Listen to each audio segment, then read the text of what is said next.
A desperate reality in Myanmar, with civil war raging between the ruling military junta, which seized power in 2021, and several armed groups and resistance forces who are pushing back. Myanmar's Rohingya Muslim minority is once again being targeted with violence. Last week, the Arakan Army, a powerful armed group, claimed to have seized a predominantly Rohingya town in Rakhine State. Residents and activists reported soldiers from that group forced some 200,000 Rohingyas from their homes, burning houses down and threatening to kill those who try to contact their relatives abroad. Human rights groups have condemned the violence, including the United Nations.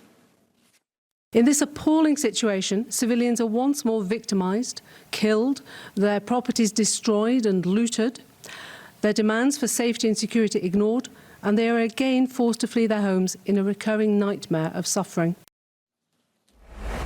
Well, San Lwin is a Rohingya activist and the co-founder of the Free Rohingya Coalition. He joins me from Frankfurt, Germany. Thank you for joining us.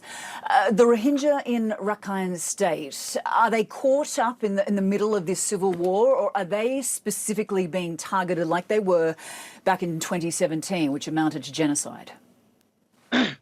Well, the current situation is similar to the 2017. So it is not they are caught between the fighting between the military and the Arakan army. We can see that the Arakan army is also targeting the Rohingya. Previously, we have the military was only the sole perpetrator. Now the Arakan army became the additional one. If you look at this arson attack last week on May 17th, there were the Hindu houses in the town. Those houses were not targeted. They were not forced to leave from their houses. Only the Rohingya Muslim are being targeted. Their houses were burned down by the Arakan army forces, and then they were just,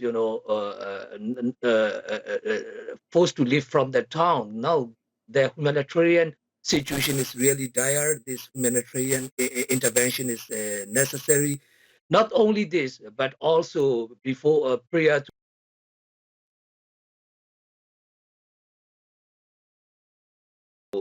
burned to the ground.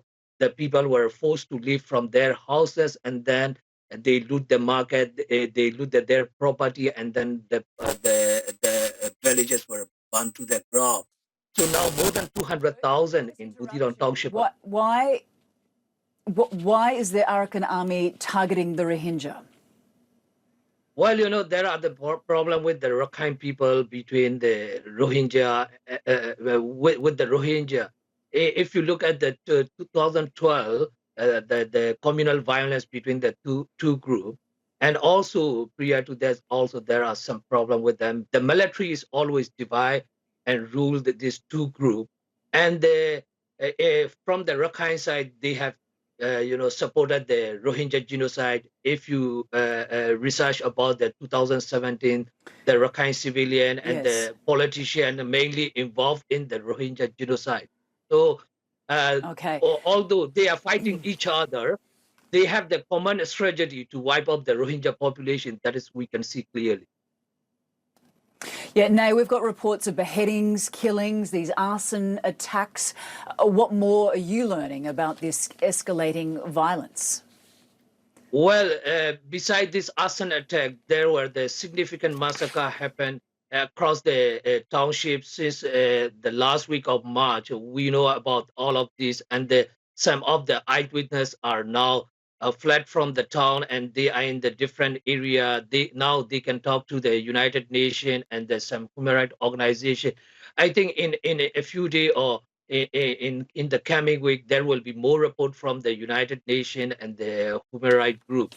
So beheading, these are the they're killing the people. These are obviously the terrorism. It is not just simply targeting the people.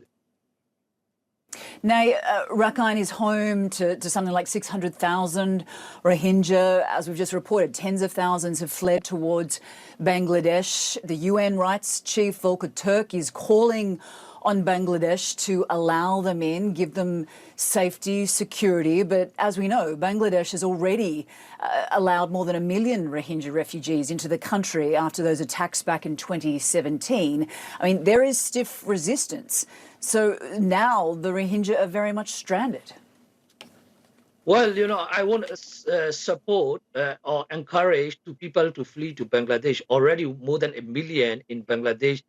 Their repatriation is uncertain. We don't know when they can come back. But at least the pregnant women and those people with those people want that they should be allowed to cross the border and get the medical attention.